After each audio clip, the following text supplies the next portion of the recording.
खुदावंद यीशु मसीह के बबरकत अजीम कादर नाम में आप सबों की सलामती हो।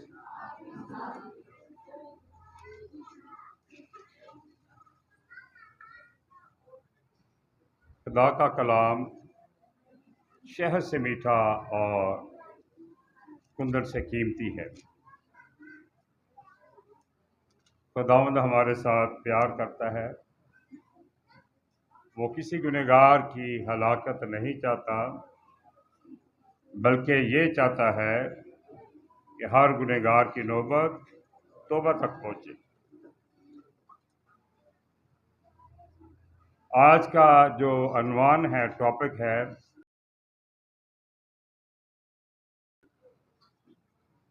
वो है खुदा का बरा। और ये जो पूरा हवाला है, इसमें असल में ये दरियाए यर्दन का एक वाक़या है, जहाँ पर बपतिस्मा के बारे में यहाँ पर तालीम दी गई है।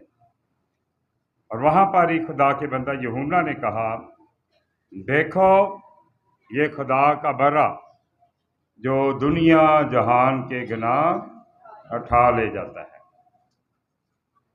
आज इस बरा के ऊपर हम सीखेंगे आने वाले वक्त के बारे में। बरा ने हमारे लिए क्या क्या किया, इसके बारे में कि पुराने अहनामा में और नए अहनामा में क्या मौजूद है। तो इसको हम नाम देंगे वेडिंग ऑफ द लैम, बरा की शादी, क्योंकि आज हमने बरा के ऊपर सीखना है। अगर आप मेरे साथ मकाशवा की किताब उसका पहला बाब पहली आयत देखें तो लिखा हुआ है, यीशु मसीह का मकाशवा जो उसे खुदा की तरफ से हुआ। बहुत सारे लोग मकाशवा की किताब को कहते हैं यूहन्ना अरब का मकाशवा, जबकि ये यीशु मसीह का जो है मकाशवा है। इसका जो मतलब है अनकवर्ड, कि जो पर्दा पड़ा हुआ था वो पर्दा जो है अब हट गया है। अब हम सब कुछ देख सकते हैं। हालेलुया। क्योंकि वो खुदा का बरा जो दुनिया जहान के गुनाह उठा ले जाता है, उसने वो पर्दा जो है वो ख़त्म कर दिया है। अब हम सब कुछ देख सकते हैं। ये मकाशवा पहला बाब दूसरी आयत में लिखा हुआ है, और उसने फरिश्ता को भेजकर उसकी मार्फत यूहन्ना पर जो है ये ज़ाहिर किया।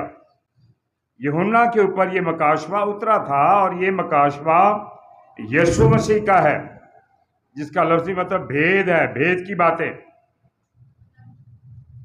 चौथी आयत में लिखा हुआ है, यूहन्ना की जानब से उन 7 कलीसियाओं के नाम जो आसिया में हैं। और मकाशवा 1:3 में लिखा हुआ है, इस नबूवत की किताब का पढ़ने वाला और सुनने वाले और जो कुछ इसमें लिखा है उस पर करने वाले मुबारक हैं। Hallelujah, hallelujah. बरा की शादी जो टॉपिक है, वेडिंग ऑफ लैम, इसके बारे में भी मकाशवा 19 बाब उसकी पहली 9 आयात में लिखा हुआ है। जिनके पास बाइबल है खोल लें, मकाशवा 19 बाब उसकी पहली 9 आयात, क्योंकि आज हमने बरा के बारे में ही सीखना है। फिर मैंने बड़ी जमात की सी आवाज़ और ज़ोर के पानी की सी आवाज़, सख्त गर्जों की सी आवाज़ सुनी कि हालेलुया, इसलिए कि खुदावंद हमारा खुदा कादिर मुतलक बादशाही करता है। आओ हम खुशी करें और नहायत शादमान हों और उसकी तमजीद करें, इसलिए कि बरा की शादी आ पहुंची और उसकी बीवी ने अपने आप को तैयार कर लिया और उसको चमकदार और साफ महीन कतानी कपड़ा पहनने का इख्तियार दिया गया, क्योंकि महीन खतानी कपड़े से मुकद्दस लोगों की रासबाजी के काम मराद हैं। और उसने मुझसे कहा, लेख मुबारक हैं वो जो बरा की शादी की ज़ियाफ़त में बुलाए गए हैं। और फिर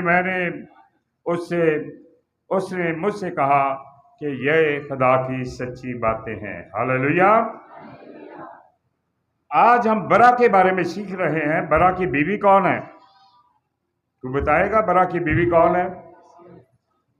कलीसिया। आप उस बरा की जिसके बारे में यूहन्ना रसूल ने कहा कि देखो ये खुदा का बरा जो दुनिया जहां के गुनाह उठा ले जाता है, वो उसके बारे में आज हम सीखेंगे। मेरे अजीजों, पुराने अहदनामा में नरसिंगा फूंकने के बारे में लिखा हुआ है कि साल युबली पर जो इस्राएल में क्या किया जाता था, नरसिंगा फूंका जाता था। और ये नरसिंगा 49 साल के बाद 50वें साल में वो जो थे वो नरसिंगा फूंकते थे। ये अगर आप मेरे साथ हबार की किताब उसका 25वां बाब 8वीं आयत से लेकर 10वीं आयत में देखें तो यहाँ कलाम में लिखा हुआ है, और तू 7 बरस के 7 सब्तों को यानी 7 गुना सब गिन लेना, और तेरे असार से बरसों के 7 सबकों की मुद्दत का 49 साल होंगे। तब तू 7वें महीने की 10वीं तारीख को बड़ा नरसिंगा जोर से फुंकवाना, और तुम 50वें बरस को मुकद्दस जानना, और तमाम मुल्क में सब बशिंदों के लिए आज़ादी की मनादी कराना। ये तुम्हारे लिए जुबली हो। हालेलुया। जब आपके ये one in Christ family church को 50 साल पूरे हो जाएंगे तो हम भी जुबली मनाएंगे, खुशी मनाएंगे, क्योंकि इस खिदमत को 42वां साल जा रहा है जब से मैं खिदमत में हूँ। तो 8 साल बाकी रह गए। 8 सालों के बाद हम क्या करेंगे? जुबली मनाएंगे, यहाँ बहुत बड़ा जश्न मनाएंगे। और लिखा हुआ है 10वीं और 11वीं आयत में, ये तुम्हारे लिए जुबली हो, इसमें तुम में से हर एक अपनी मलकियत का मालिक हो, और हर शख्स अपने ख़ानदान में फिर शामिल हो जाए। वो 50वां बरस तुम्हारे लिए जुबली हो। इसके लिए मज़ीद यशाया नबी 61 बाब की पहली 2 आयत में फरमाता है, ताकि खुदावंद के साले मकबूल का ऐलान और अपने खुदा के इंतकाम के रोज़ का इश्तिहार दूं, और सब गमगीनों को जो है वो दिलासा दूं। हालेलुया। इसी तरह जिस तरह इस्राएल में साले युबली पर हर एक अपनी मलकियत में क्या होता था? दाखिल हो जाता था। इसी तरह पिछला नरसिंगा फूंकते ही सबसे बड़ी जो बात है, कलीसिया बरा की बीवी कहाँ पर जाएगी? आसमान पर उठा ली जाएगी। हालेलुया। और यशाया नबी के मुताबिक खुदावंद अपने लोगों को तसल्ली देगा, और अहबार की किताब के मुताबिक जैसे इस्राएल कौम अपनी मुमकिनत में बहाल हो जाते, तो खुदावंद के लोग जो हैं वो भी क्या होगा? इस दुनिया से निकलकर उस तसल्ली में, उस मिरास में जो बरा की तरफ से है उसमें दाखिल हो जाएंगे। हालेलुया। और आसमान पर क्या होगा? आसमान में खुशी होगी, वहां पर शादमानी होगी, वहां पर तसल्ली होगी, और बरा की शादी की जो है वहां पर ज़ियाफत होगी। मगर नीचे यानी कि बाबल दुनिया पर, और जो मखालफे मसीह हम में काम कर रहा है, पर क्या होगा? खुदा का गजब होगा। हालेलुया। और बाद में वो हलाक कर दिया जाएगा। आज भी उस अबलीस का मसीहों पर, ईमानदारों पर, रासबाजों पर कोई इख्तियार नहीं है। उसको बांधने का, खोलने का इख्तियार कलीसिया के पास है, क्योंकि यीशु मसीह ने आसमान पर जाने से पहले फरमा दिया कि जो कुछ तुम जमीन पर बांधोगे वो आसमान पर बांधा जाएगा, और जो कुछ तुम जमीन पर खोलोगे वो तुम्हारे लिए खोला जाएगा। इसलिए मेरे अजीजों, इससे पहले कलीसिया मसीह यीशु के साथ जैतून के पहाड़ पर उतरे, और क्या होगा, 1000 साल के लिए बादशाही और आसमान पर बरा की शादी की ज़ियाफत होगी। हालेलुया। चूंकि बरा की बीवी यानी कलीसिया ने अपने आप को तैयार कर लिया है। हालेलुया। तैयार है ना आप लोग? कितने लोग तैयार हैं? क्योंकि अब वो बरा दोबारा आने वाला है अपनी कलीसिया को आसमान पर अपने साथ ले जाने के लिए।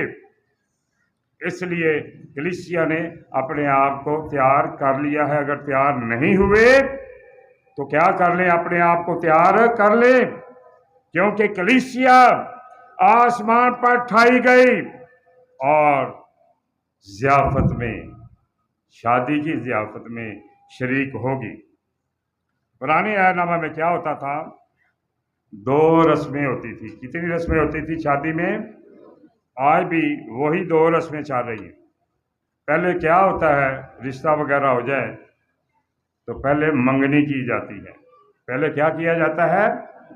उसके बाद दूसरे नंबर पर निकाह आता है, और मंगनी और निकाह के दरमियान वक्फा दिया जाता है, ताकि दोनों जिंदगियां जो निकाह के पाक बंधन में बंधनी हो, उनकी पाकीज़गी जो है वो उस वक़्त में सामने आ जाए। जैसे यूसुफ, मुक़द्दस यूसुफ और मरियम की क्या था? मंगनी हो चुकी थी, और यूसुफ और मरियम के इकट्ठे होने से पहले मुक़द्दस मरियम हामला हो गई थी। तो यूसुफ, मुक़द्दस यूसुफ ने इकट्ठे होने यानी कि उसने शादी से इनकार कर दिया था, मगर जब उसको आसमान से फरिश्ते की तरफ से हकीकत मालूम हो गई कि ये तो खुदाम की कुदरत से हामला है और यीशु मसीह पैदा होने वाला है, तब वो मुक़द्दस मरियम को अपने घर ले आया। हालेलुया। तो आज भी दुनियादारी में आप देखें, पहले आप मंगनी करते हैं, निकाह बाद में होता है, और उस मंगनी के दरमियान में पता चल जाता है फैमिली कैसी है, इसके साथ आगे ज़िंदगी बसर हो सकेगी या नहीं। और बहुत सारी मंगनी आपने देखी होंगी, रवैयों, लड़ाई झगड़ों और असलियत का अगर को पता चल जाए कि ये लोग ठीक नहीं, तो मंगनी टूट जाती है। और यहाँ पर कुछ मामला ही और था खुदा की कुदरत का कि मुक़द्दस मरियम उनके इकट्ठे होने से पहले हामला हो गई। तो क्योंकि दुनियावी सोच थी यूसुफ की, लेकिन जब खुदा का फरिश्ता उसके पास आया और उसको बताया, तो तब के यीशु मसीह पैदा होने वाला है, तो वो निकाह जो है ना टूटा। वो मुक़द्दस मरियम को अपने घर ले आया। कोई औरत दुनिया में शादी से पहले अगर हामला हो जाए तो क्या होता है? वो शादी नहीं हो सकती, और यूं मंगनी और निकाह जो है वो ख़त्म हो जाता है, ताल्लुक़ ही ख़त्म हो जाता है। इसी तरह यीशु मसीह जिसके आप पैकर हैं, जिसको आप मानने वाले हैं, जिसके लिए आप उसके घर में, हैकल में आए हुए हैं, आप किसी इंसान के लिए नहीं, किसी खादम के लिए नहीं, बल्कि आप अपने लिए यीशु मसीह के घर में यीशु मसीह को मिलने के लिए आए हुए हैं। हालेलुया। मेरे अजीजों, यीशु मसीह और कलीसिया यीशु और कलीसिया अब क्या है? मंगनी हो चुकी है। क्या हो चुका है यीशु के साथ? मेरे साथ मिलकर बोला करें, क्या हो चुका है? यीशु मसीह के साथ मंगनी हो चुकी है। यानी हमारा यीशु मसीह के ऊपर ईमान लाना, और जब खुदावंद यीशु मसीह कलीसिया को लेने के लिए आसमान से आएगा तो फिर क्या है? ये शादी होना है। हालेलुया। फिर क्या होना है? शादी होना है। और आसमान पर क्या होना है? शादी की ज़ियाफत में कलीसिया ने शरीक होना है। और पौलुस और सौल इसके बारे में दूसरा करंथियों 11वां बाब 2 और 3 आयत में लिखता है, मुझे तुम्हारी बाबत खुदा की सी गैरत है, क्योंकि मैंने एक ही शोहर के साथ तुम्हारी निस्बत की है, ताकि तुमको पाक दामन कुंवारी की मानद मसीह के पास हाजिर करूं। लेकिन मैं डरता हूं। पौलुस रसूल क्या कहता है? लेकिन मैं डरता हूं, कहीं ऐसा ना हो कि जिस तरह सांप ने अपनी मुकारी के साथ हवा को बहकाया, उसी तरह तुम्हारे जो ख्यालात हैं भी उस खलूस और पाक दामनी से हट जाएं जो मसीह के साथ होनी चाहिए। हालेलुया। ये बड़ी गहरी बात पौलुस रसूल हमारे लिए करता है। गोया पौलुस भी मंगनी के बारे में और शादी के बारे में रूहानी तौर पर ये जो हवाला पढ़ा गया है वजाहत करता है, और ये ही कलीसिया को समझाता है कि पाक दामनी में रहना कितना जरूरी है। यानी यीशु मसीह आसमान से आने वाला है और उस कलीसिया यानी बरा की बीवी को आसमान पर लेकर जाएगा। हालेलुया। और जो बेदाग हो और मुकम्मल तौर पर पाकीज़गी में, किसमें? पाकीज़गी में जिंदगी बसर करेगी, वो ही उसके साथ जाएगा। इसलिए बरा की शादी में शरीक होने के लिए लिबास यानी पाकीज़गी के काम बहुत जरूरी है। हालेलुया। पाकीज़गी के काम क्या है? बहुत जरूरी है। बरा की बीवी यानी कलीसिया का जन्म लेना। जैसे मेरे अजीजों, खुदा ने क्या किया था? आदम के पहलू से। कहां से? आदम के पहलू से, पसली से क्या किया था? हवा को बनाया था। किसको बनाया था? इसी तरह मसीह यीशु के पहलू से खून और पानी का निकलना यानी मौत से कलीसिया पैदा हुई है। हालेलुया।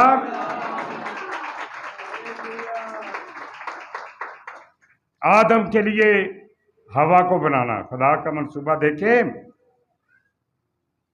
प्रदेश 2 बाब उसकी 18वीं आयत से लेकर 25वीं आयत तक सारा हवाला लिखा हुआ है कि खुदा ने कहा कि आदम का अकेले रहना अच्छा नहीं, मैं उसके लिए एक मददगार उसकी मानद बनाऊंगा।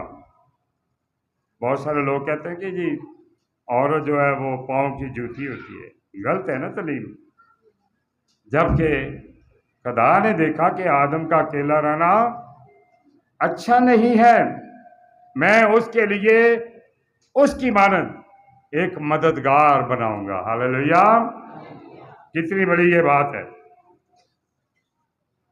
और खुदा ने कुल 10 जानवर और कुल हवा के परिंदे किससे बनाए थे? मिट्टी से बनाए थे। किससे बनाए थे? पर आदम के लिए कोई मददगार उसकी मानद उसे ना मिला। सारा कुछ बना दिया लेकिन आदम की मानद उसे ना मिला कोई।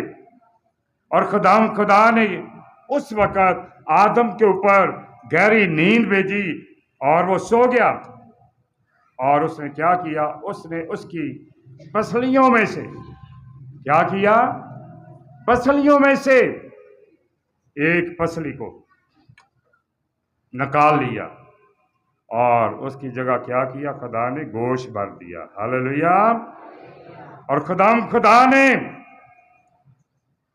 उस पसली से जो आदम में से निकाली गई थी, एक औरत बनाकर, खूबसूरत औरत बनाकर आदम के पास ले आया। हालेलुया।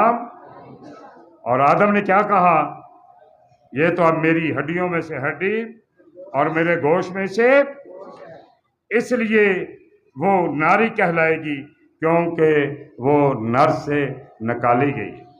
हालेलुया। इसी तरह बरा की बीवी, इस कलीसिया का बनाना, यूहन्ना 19:33 से 34 आयत में लिखा हुआ है। लेकिन जब उन्होंने यीशु के पास आकर देखा कि वो मर चुका है तो उसकी टांगे ना तोड़ी, मगर उनमें से एक सिपाही ने भाले से उसकी पसली जो है वो सीधी और फिलफोर उससे क्या निकला था, खून और पानी बह निकला। हालेलुया। खून और पानी के बारे में अगर हम देखें तो मेडिकल के मुताबिक खून और पानी का जिस्म से निकलना ये डेथ की अलामत होती है, यानी कि मौत हो जाती है। बंदा क्या है, मर जाता है। यानी यीशु मसीह सलीब पर मर गया और पहलू में जो उसको सीधा गया, भाला मारा गया, उससे क्या हुआ था, तस्दीक जो है वो हो गई कि यीशु मसीह क्या है, मर गया है। जिस तरह यीशु मसीह की सलीबी मौत से, उसके पहलू से ये तस्दीक हो गई कि यीशु मर गया, तो यूं उसकी मौत से जो है बनी आदम, आप लोग रासबास और पाक, यानी यीशु का खून हमें जो है वो रहाई देता है।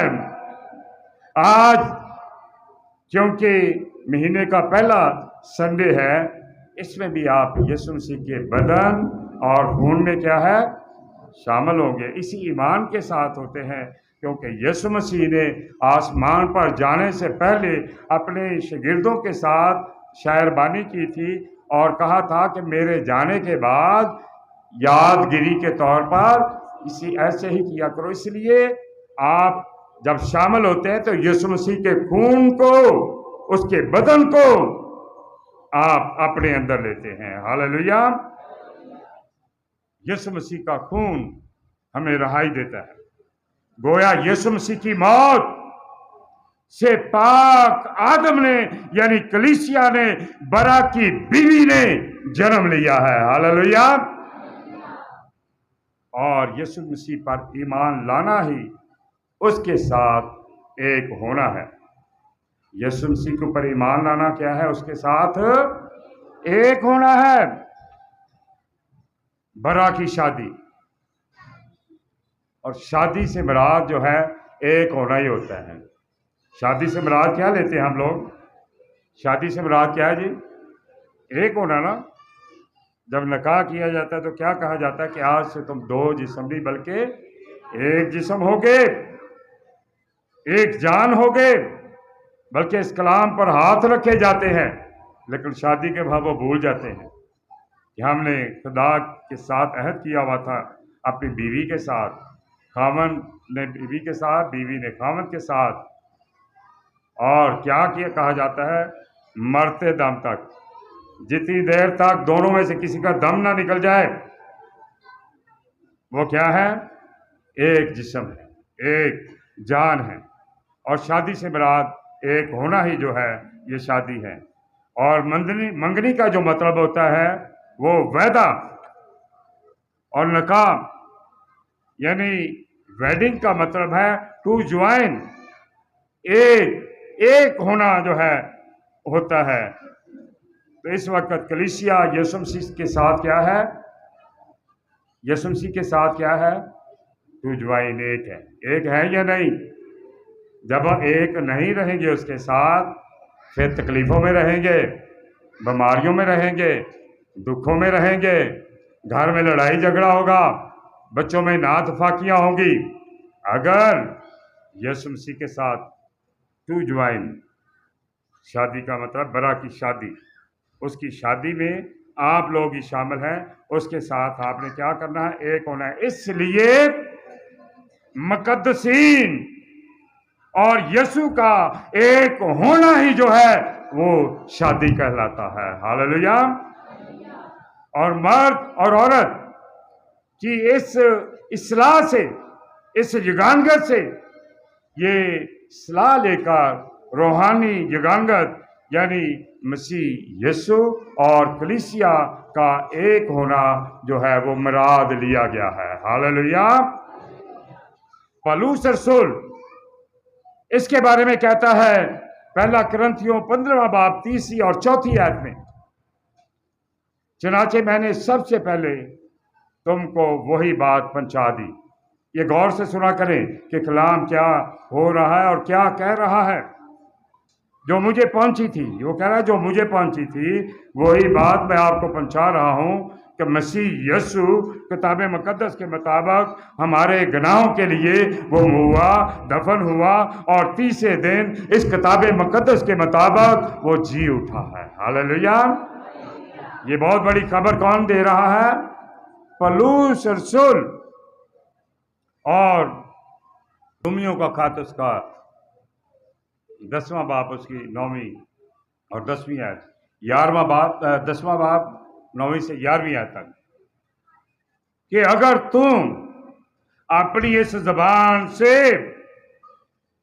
यीशु मसीह के खुदावंद होने का इकरार करे और अपने इस ये जो हीलाबाज दिल है, इस दिल से जो है ईमान लाए कि खुदा ने उसे मुर्दों में से जलाया, तो कितनी बड़ी बात लिखी है कि तू निजात पाएगा। हालेलुया।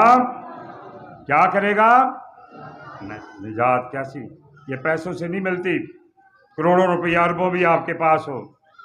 ये यीशु मसीह के वसीला से, ईमान लाने के वसीला से और अपने मुंह से इकरार करने वसीला से, क्योंकि रासबाजी के लिए ईमान लाना इस दिल से है और निजात के लिए इकरार जो है वो इस मुंह से किया जाता है। हालेलुया। निजात के लिए क्या है? इस मुंह से इकरार किया जाता है। और इसी तरह गलतियों के खत में, ये मैं रेफरेंस आपको दे रहा हूं बरा की शादी के बारे में, 3 बाब गलतियों के नाम खत उसका 26 से 28 आयत में, क्योंकि तुम सब उस ईमान के वसीला से जो ये मसीह यीशु में है खुदा के फर्जंद हो। हालेलुया। क्या हो आप? खुदा के फर्जंद। किसको कहते हैं? बच्चों को। कितनी बड़ी बात है। अगर कोई वैसे तो कह देना किसी को कि मैं तेरा प्यो लागना पुत्र है, तो सिर फाड़ने, लड़ने, मरने तक बात जाता। और खुदा का बंदा क्या फरमा रहा है? उस सब ईमान के वसीला से जो यीशु मसीह में है तुम खुदा के फर्जंद हो। और तुम सब जितनों ने मसीह यीशु में शामिल होने का बपतिस्मा लिया, मसीह यीशु को पहन लिया। हालेलुया। हालेलुया। यानी कि जब आप बपतिस्मा लेते हैं तो क्या करते हैं? यीशु मसीह को पहन लेते हैं। ये खुदा का कलाम फरमाता है। और फिर क्या लिखा हुआ है? ना कोई यहूदी रहा, ना यूनानी रहा, ना कोई गुलाम रहा, ना कोई आजाद रहा, ना कोई मर्द रहा, ना कोई और तरह, क्योंकि तुम सब यीशु मसीह में क्या हो। हालेलुया। ये आयत आपके चर्च की मरकजी आयत है। आपके चर्च का नाम क्या है? One in Christ. क्या है? One in Christ family church. और तुम क्या हो? यीशु मसीह में सब एक हो। किसी भी मिशन का क्यों आज है? ये घर किसका है? खुदा का। यहाँ लिखा भी हुआ है कि मेरा घर सब कौमों के लिए क्या है? दुआ का घर कहलाएगा। तो तुम सब यीशु मसीह में क्या हो? कलाम फरमाता है एक हो। यूं मसीह यीशु पर ईमान लाने से उसके बदन में हम शरीक हो जाते हैं। हालेलुया। बात समझ आई है? उस पर ईमान लाने से उसके बदन में हम क्या है? शरीक हो जाते हैं। यही क्या है? एक होना है। यही क्या है? एक होना है। अगर हम एक हैं यीशु के साथ, तो इब्लीसी कुव्वतें हमें नहीं छू सकती। बीमारियां आ तो सकती हैं जैसे अय्यूब पर आई, लेकिन वो एक था जिसकी वजह से खुदा ने दोबारा बहाल कर दिया। हालेलुया। क्योंकि वो कामल था, वो रासबाज था, वो बदी से दूर रहता था और खुदा से डरता था। हालेलुया। आप भी ये चीजें अपने अंदर लाएं, एक हो जाए उसके साथ। और यही जो है वेडिंग के मैनी है।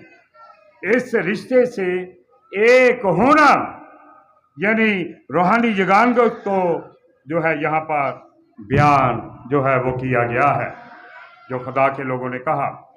इफिसियों 22 बाब की 32वीं आयत में लिखा हुआ है। पौलुस इफिसियों में लिखता है, ये भेद तो बड़ा है, लेकिन मैं मसीह और कलीसिया की बाबत जो है वो कहता हूं। हालेलुया। क्योंकि ये भेद की बात है। यशायाह नबी इसके बारे में लिखता है 62 बाब की 5वीं आयत में, क्योंकि जिस तरह जवान, गौर कीजिएगा कलाम या क्या कह रहा है पुराने अलामा में, यशायाह 62 बाब 5वीं आयत, जिस तरह जवान मर्द कुंवारी औरत को ब्याह लाता है, उसी तरह तेरे बेटे तुझे ब्याह लेंगे।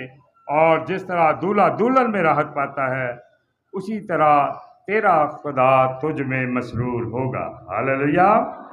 ये बड़ी गहरी बात है। अगर उसके साथ लग जाएंगे, ये दुनियावी मिसाल जो दी गई है, दूल्हा दुल्हन से, दुल्हन अपने दूल्हे से राहत पाती है, इसी तरह जब हम उसके साथ एक हो जाएंगे, राहत पाएंगे, सुकून पाएंगे, तसल्ली पाएंगे, जिंदगी पाएंगे। हालेलुया।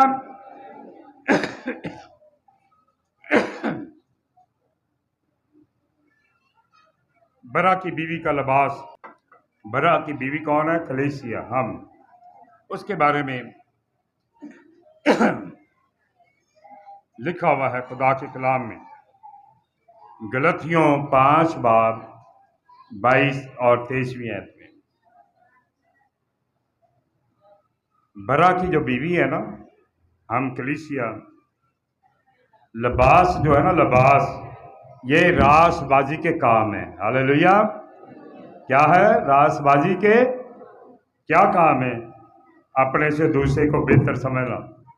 कितने हमारे में कलीसिया में जो अपने से दूसरे को समझते हैं? आप में से एक दो होंगे, बाकी सारे कहते हैं मैं ये मैं वो, जो लफ्ज खुदा के लिए।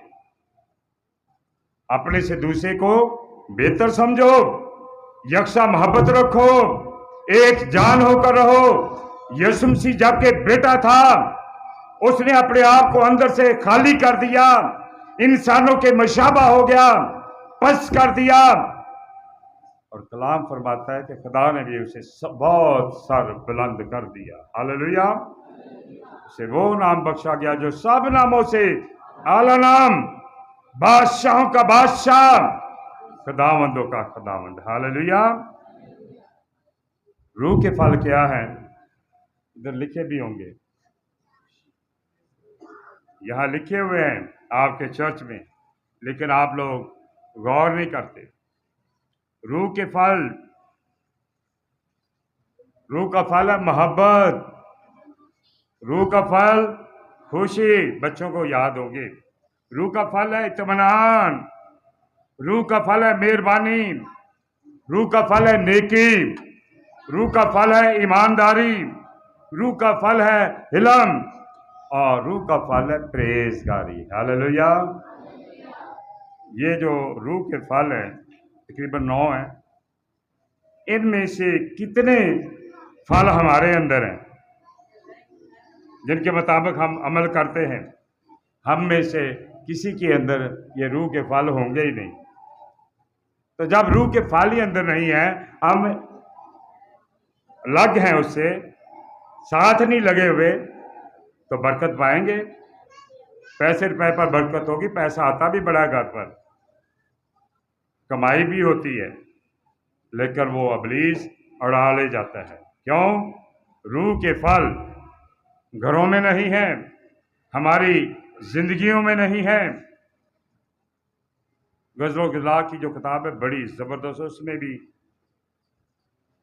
दूल्हा और दुल्हन के बारे में बात की गई, यानी यीशु मसीह के बारे में और कलीसिया के बारे में।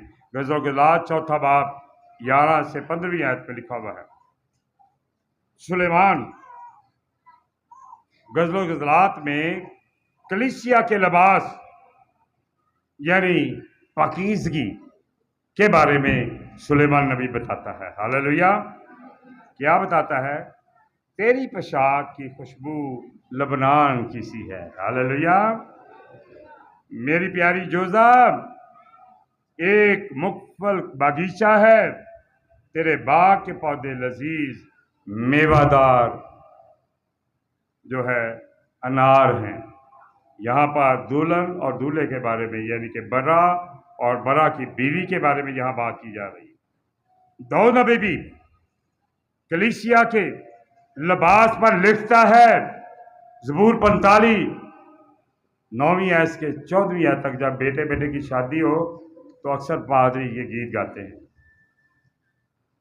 और लिखा हुआ है, बल्कि तेरे हाथ और फेर के सोने से रास्ता खड़ी है, बादशाह की बेटी महल में सतापा हुस्न अफरोज है, उसका जो लिबास है वो ज़र लुफत का है, वो बैल बूटेदार लिबास में बादशाह के हुजूर पहुंचाई जाएगी।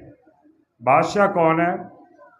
खुदा, बरा, यीशु, और दुल्हन हम हैं। गौर करें मेरे अजीजों, कलीसिया जो है आसमान पर बरा की शादी की ज़ियाफत में शरीक होगी। और क्या होगा? पहले मुखालफे मसीह के जो लोग हैं और उसकी जो मलका है, यानी दुनिया, दरिंदों की ज़ियाफत में होंगे। किन की ज़ियाफत में होंगे? दरिंदों की। कौन? मुखालफे मसीह के लोग, उसकी मलका दुनियादार लोग, और फिर कलीसिया जो है आसमान पर जो है उठाई जाएगी। हालेलुया। और कलीसिया आसमान पर क्या गाएगी? Hallelujah, hallelujah. आसमान पर क्या गाएगी? हालेलुया। आसमान पर जाकर खुदावंद की तारीफ करेगी। हालेलुया। मकाशवा 19 बाब 5वीं आयत में लिखा हुआ है, और तख्त में से आवाज निकली कि ऐ उससे डरने वाले बंदो, ख्वाह छोटे हो ख्वाह बड़े हो, तुम सब क्या करो? खुदावंद की हमद करो। हालेलुया। सब क्या करो? खुदावंद की हमद करो। और यशायाह 43वें बाब की 21वीं आयत में यशायाह नबी कहता है, मैंने इन लोगों को अपने लिए बनाया है ताकि वो मेरी हमद करें। यशायाह देखे कब कह रहा है, और ये खुदा कह रहा है मेरे और आपके लिए। ये खुदा ने हमें क्यों बनाया है कि हम उसकी क्या करें? हमद करे। मत्ती रसूल की अंजील में 10 कुंवारियों की मिसाल में शादी, और मत्ती 22 बाब में बादशाह के बेटे की शादी का जिक्र जो है ये यीशु मसीह बताता है कि यीशु मसीह को कबूल करके हमने क्या करना है, दुल्हन में शामिल हो जाएं। हालेलुया। यीशु मसीह को क्या करना है, हमने कबूल करना है। कितने हैं जो कबूल करने के लिए तैयार हैं? दोनों हाथ हिला सकते हैं और मिलकर बोले हालेलुया, हालेलुया। आज से आप क्या हैं? यीशु मसीह की दुल्हन। यीशु मसीह की क्या है? आज के बाद आप दुल्हन हैं खुदा के कलाम के मुताबिक, क्योंकि गज़लो गज़लात दूसरे बाब की दूसरी आयत में लिखा हुआ है, जैसे सोसन झाड़ियों में वैसे ही मेरी महबूबा कुंवारियों में है। हालेलुया। हम किसकी महबूबा हैं? यीशु मसीह की महबूबा बन जाए। दुनिया के महबूब धोखा दे जाते हैं, दुनिया के महबूब ड्रामेबाजी कर जाते हैं, लेकिन असल महबूब कौन है? यीशु मसीह। उसमें एक हो जाए, आप सुकून पाएंगे, जिंदगी पाएंगे। घर में से खुद आप महसूस करेंगे कि माँ बाप बच्चों के ताबिया, बच्चे माँ बाप के ताबिया। घर में मोहब्बत होगी, घर में इत्मीनान होगा, घर में पैसा रुपया जो आएगा उस पर ब्लेसिंग होगी। हालेलुया। तो आज जिन्होंने भी अभी तक यीशु मसीह को दिल से कबूल नहीं किया, अगर वो दुल्हन बनना चाहते हैं, शामिल होना चाहते हैं, तो मेरे साथ खड़े हो जाएं अपनी जगह पर। हालेलुया।